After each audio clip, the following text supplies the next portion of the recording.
Triangle का question number 9 बहुत ही जबरदस्त सवाल है। ठीक है, इससे पहले वाले क्वेश्चन में और इसमें क्या अंतर है कि उसमें एल्टीट्यूड दे रखा था, साइड पूछी थी। इसमें क्या कह रहा है, साइड दे रखा है, एल्टीट्यूड पूछ रखा है।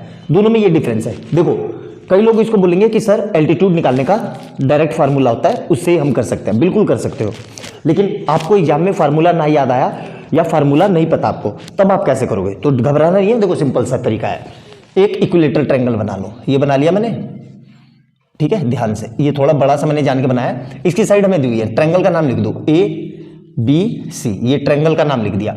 साइड कितनी दी हुई है? 3√3, 3√3, और ये भी 3√3, और ये भी 3√3।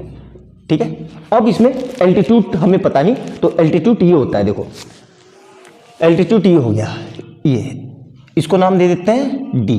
ठीक है, ये हमें निकालना है। एल्टीट्यूड क्या करता है, इस ट्रायंगल को, मतलब ये बेस को, ट्रायंगल कह रहा हूं, इस बेस को BC को दो इक्वली पार्ट में डिवाइड करता है। तो ये कितना हो जाएगा, इसका आधा, इसका आधा, तो 3√3/2, और ये भी कितना हो जाएगा, देखो ध्यान से, 3√3/2। ठीक है, और एक चीज और याद रखने वाली है, देखो ध्यान से, जो ये एल्टीट्यूड होता है ये बेस पे 90 डिग्री का एंगल बनाता है। कितने का? 90 डिग्री का।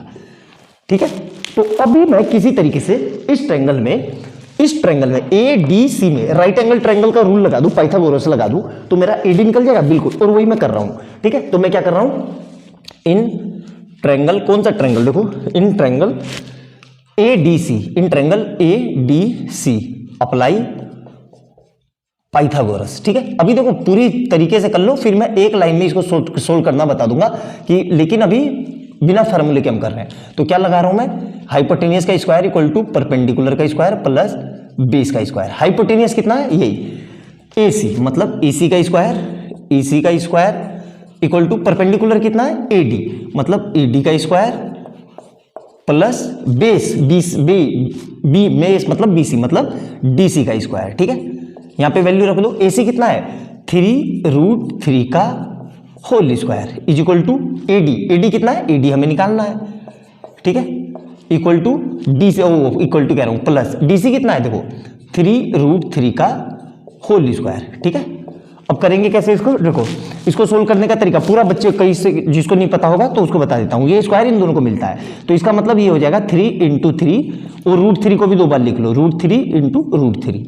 क्लियर है, equal to AD square plus इसको भी वही लिख लो। तो देखो 3 × √3 × 3 × √3 अपॉन में कितना आ जाएगा, 2 × 2।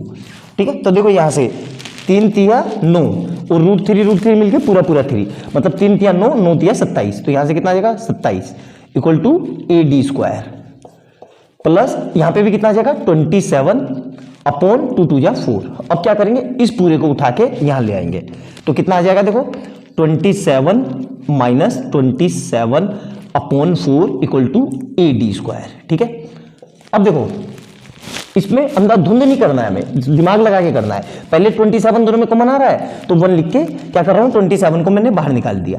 तो यहां क्या बचा, देखो ये बच गया मेरे पास 1 - 1/4। ठीक है, equal to AD square. Clear है यहां तक? अब इसका एलसीएम ले लो, तो एलसीएम लेके देखो कितना आएगा, ये 27 ऐसे ही रहा, यहां पे बचेगा 4 - 1/4। ठीक है, इक्वल टू AD स्क्वायर।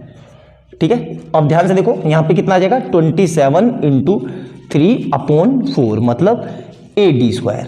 ठीक है, AD स्क्वायर, यहां से कितना आ गया, 81/4 इक्वल टू AD स्क्वायर।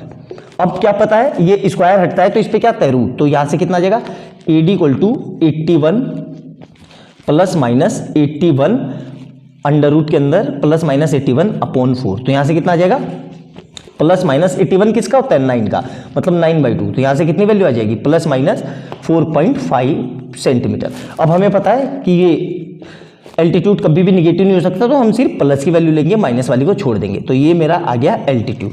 ठीक है, ये पूरा इसका सब्जेक्टिव का करने का तरीका था। अब इसको डायरेक्ट फार्मूले से कैसे करेंगे, देखो डायरेक्ट फार्मूले से कई बच्चे सोच रहे होंगे, जो वेट कर रहे होंगे कि सर इसको तो इतना करने की जरूरत नहीं थी, बिल्कुल, लेकिन 3 नंबर का था तो इसलिए मैंने आपको इतना डिटेल में बता दिया कि कई बार हमें फार्मूला याद नहीं आता। तो ये लिख लेना कहीं पे कि एल्टीट्यूड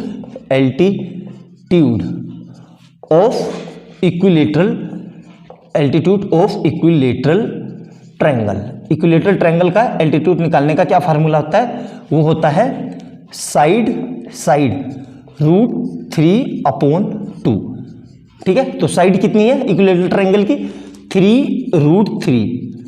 एक ब्रैकेट में ये साइड है और √3 ऑलरेडी था और अपॉन में 2, तो यहां से कितना आ जाएगा देखो 3 और √3 मिलके पूरा 3, मतलब 3 × 3/2, तो कितना आ गया 9/2, मतलब अल्टीमेट कितना आ गया 4.5 सेंटीमीटर। यही इसका एल्टीट्यूड है। तो ये देखो एक नंबर में डायरेक्ट करने का तरीका था सब्जेक्टिव में, ये एक नंबर का तरीका है और वो जो पूरी अप्रोच है वो सब्जेक्टिव का तरीका है। तो मैंने दोनों तरीके से आपको करा दिया अच्छे से, सिंपल सा क्वेश्चन था इसलिए करवाया कि हमारे दिमाग में स्ट्राइक नहीं करता कि भाई इक्विलेटरल ट्रायंगल का एल्टीट्यूड क्या होता है और हाइट क्या होती है। तो आराम से समझ लेना, बहुत ही सिंपल क्वेश्चन था, बहुत ही फ्रीक्वेंटली ये क्वेश्चन पूछे जाते हैं, इसलिए मैंने आपको करवा दिया। और वीडियो अच्छी लगे तो लाइक एंड सब्सक्राइब कर लेना और बेल आइकन दबा लेना कि जैसे मैं कोई नई वीडियो डालूं उसका नोटिफिकेशन आपको तुरंत मिल जाए।